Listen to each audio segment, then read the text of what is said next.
Thank you so much. I love that. You know I'm from Appalachia. Did you know that? So that was really a heartstring for me. Thank you. So welcome, everyone. Welcome to church at Christ Church. We're so glad that you are all here. No matter who you are or where you are on your life's journey, you're welcome here, and we're so glad to see that you are here today. And if you're new, and if we'd like to give you a little goodie bag that says welcome and thanks for coming. Thanks for coming. So thank you so much for showing up today. We are an open and affirming church, and you are welcome, most welcome here. Happy Mother's Day. Happy Mother's Day. Thank you. Thank you. That's not just for female mothers, right? Because we all have some mothering instincts within us. So happy Mother's Day to all of you. I would like to invite Linda to come up. She has some important announcement that will help other mothers.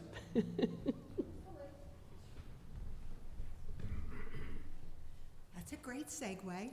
Happy Mother's Day to all of you.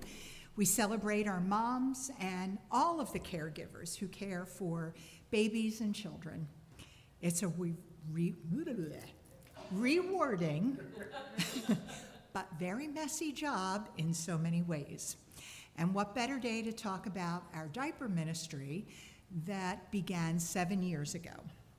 And when we started this diaper ministry, it was to be a better neighbor to the WIC on Wheels mobile unit that was in our parking lot weekly. Every Thursday, we distributed diapers and wipes to the moms and caregivers with appointments. Fast forward to 2020 and the pandemic, WIC's mobile operations ceased, so we pivoted, alternating distributions to local food banks, including Community Cupboard, Helping Hands Mount Joy, First Church of God, and the Columbia Food Bank, in addition to the Parents as Teachers program. Currently, we are focused on Community Cupboard and Helping Hands Mount Joy, as well as occasional requests that we get from ECHOS, Elizabethtown Community, Children's Community Center, private members, and social media requests. Our goal every month is to hit both Community Cupboard and Mount Joy. However, there are months when we do have to alternate due to our supply and our budget. So bear with me, because here comes the math part. The monthly cost for 20 children, which is one location, is $200, each child receiving one package of diapers and one package of wipes. So that's $2,400 a year for one Community Cupboard or Helping Hands. $1,200 a year is generously funded by our budget here at church. But again, this only covers half a year at one location. We've been having a year-long drive since January, and current donations from our drive since January through the end of last month are 53 packages of diapers and 70 wipes. So that buys us another 2+ months. We continue to collect through the end of this month, and we're looking for toddler-sized pull-ups. So boys and girls, 2T, 3T, 3T, 4T, 4T, 5T. The need is great, and your continued support is encouraged and greatly appreciated. So from the bottom of my heart and countless baby bottoms over the past 7 years, I thank you. Thank you, Linda.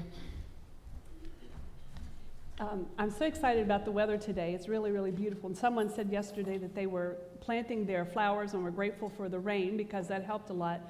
And the summer gives us an opportunity to renew our commitment to Whittle Farm. And I'd like to ask Chris to come up and talk with us about what's happening at Whittle Farm. Thank you so much, Chris.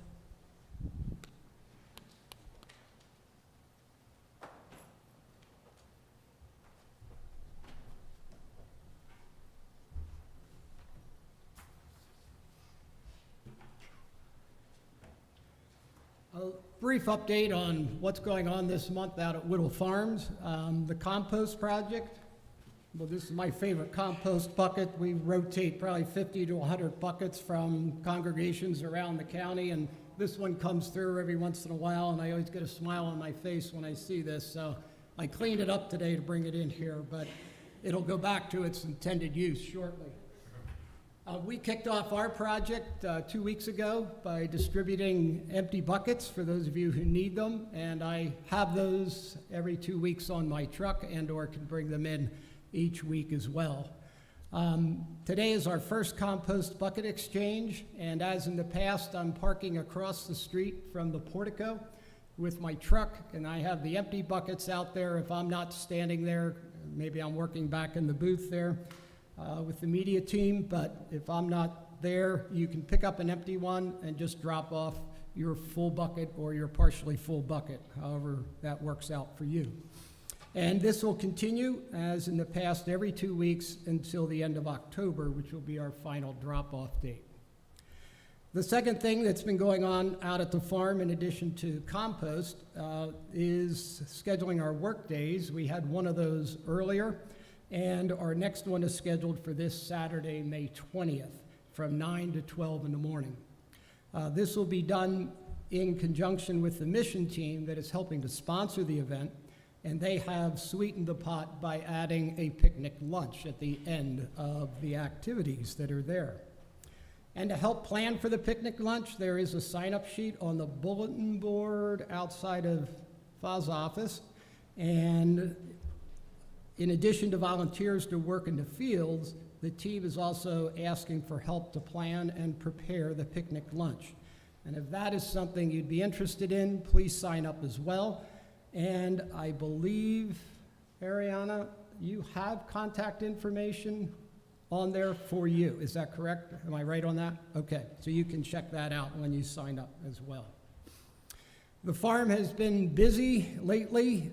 We are into planting season, and the lower garden has been planted with sugar snap peas, lettuce, broccoli, chard, romaine, and some beautiful kale plants that lasted one day before the groundhog got a hold of them and took them all down to the nubbins. So we're waiting to see if it's possible for them to pop back or not. So we'll see.